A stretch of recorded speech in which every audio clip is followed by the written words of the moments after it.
Olá, olá! Este vídeo será dedicado à falácia do falso dilema.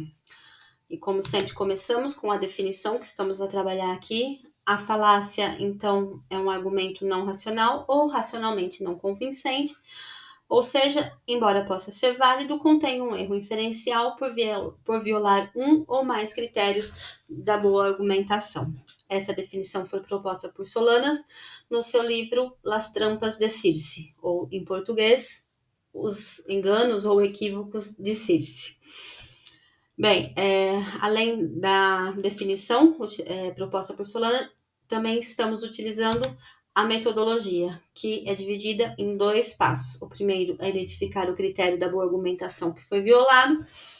São três critérios possíveis de serem violados na argumentação: clareza, relevância, suficiência.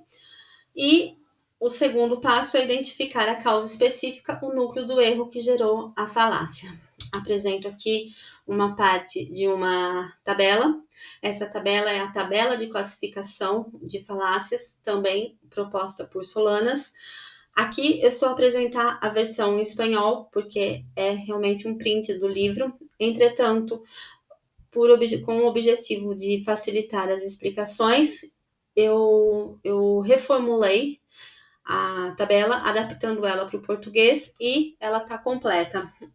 Está no meu blog, e o link para acessar está disponível nas informações. Então, veja que a falácia do falso dilema, ela viola o critério da relevância, certo?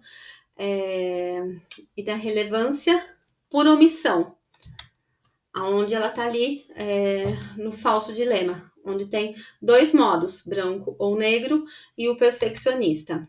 Quando a gente fala do critério da relevância argumentativa, é que esse critério ele exige que só as razões relevantes contidas no argumento justifiquem a conclusão. Então, o que acontece com essa falácia do falso dilema? Ela omite opções que, na verdade, seriam mais relevantes para apoiar a conclusão, ok? Então, é por isso que ela viola esse critério do que é relevante ou não. Então, posto isso, passemos agora para uma definição base da falácia do falso dilema. Ela ocorre quando apresenta-se uma situação como se houvesse apenas 2 alternativas mutuamente exclusivas, quando na realidade existem outras opções viáveis. Trata-se de uma falácia por omissão, pois omite deliberadamente ou por ignorância outras possibilidades relevantes ao debate. Às vezes é simplesmente por ignorância. A gente tem que pensar que nem toda situação argumentativa ela parte de condições ideais, condições epistêmicas ideais. Então, nem sempre quem está participando do debate está numa condição ideal de uma condição epistêmica ideal, ok?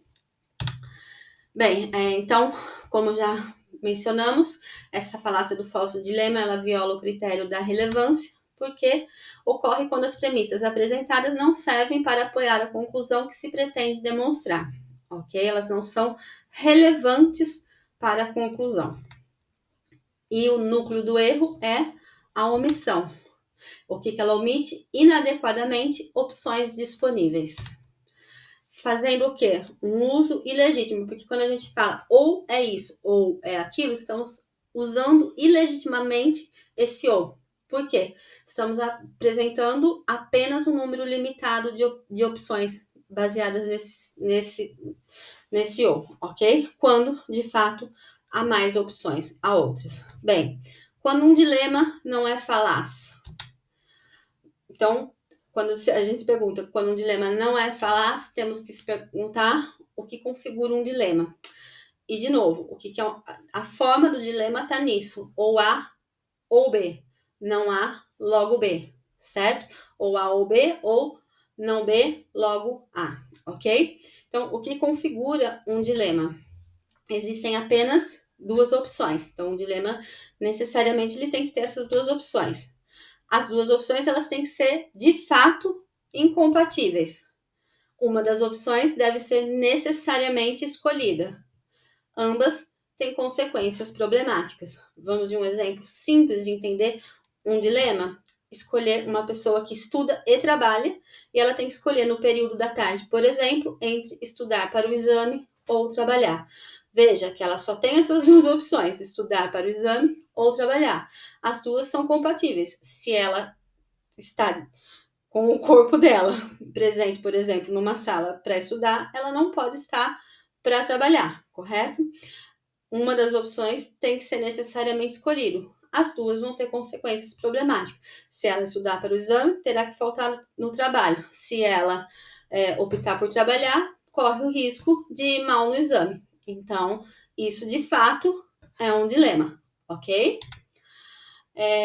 Bem, importa também mencionar que a falácia do falso dilema é muito usada em propaganda ou em coisas muito, em situações onde há muita polarização, principalmente em âmbitos políticos. Então, esse raciocínio é frequentemente utilizado com caráter propagandístico ou em pensamento panfletário para divulgar uma postura e tentar conseguir seguidores em vez de argumentar com rigor, ok?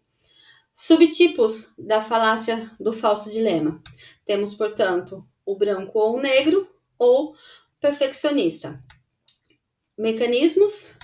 No branco ou negro, apresenta as opções como extremos absolutos, sem admitir nuances ou soluções intermediárias.